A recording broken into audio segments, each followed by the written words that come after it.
Like the first CN Power practice was, well, it was cool because Toronto, the history of our league, we sort of had 6 home teams and we were really sort of separate and insular, I guess, as teammates.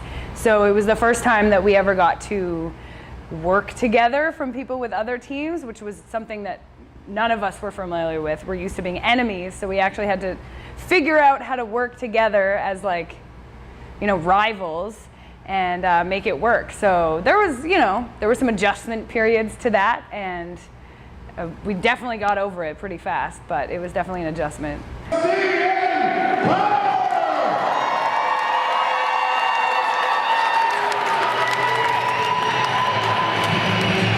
When I first started, there was a skater named Mock Wheels and her husband Jeff, and they were quad dance Olympian people who were really awesome at skating and knew a lot about another world of skating that I'd never been involved in.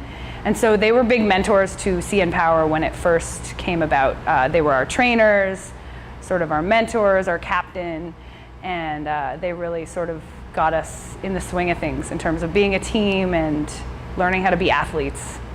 Along with a 50-50 prize, the more you put in, the more you could get out.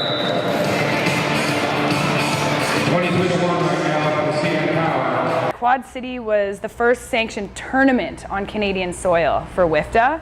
So that was really cool because we really wanted to bring that world that most people in smaller towns in Toronto or in Ontario that don't play derby don't see. So we really wanted to bring the big girls up and get pounded by them, I guess.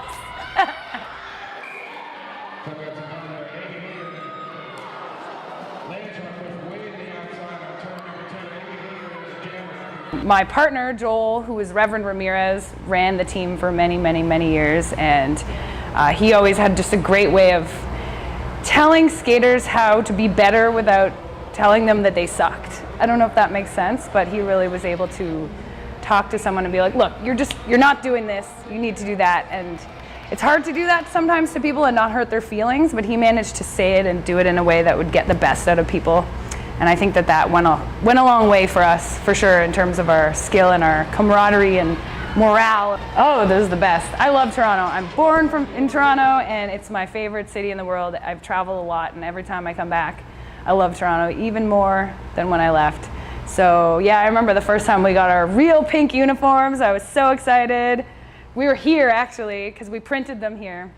I took a million pictures of me wearing the uniform and sent them out, and yeah, it was really exciting to finally get a professional uniform. It felt awesome.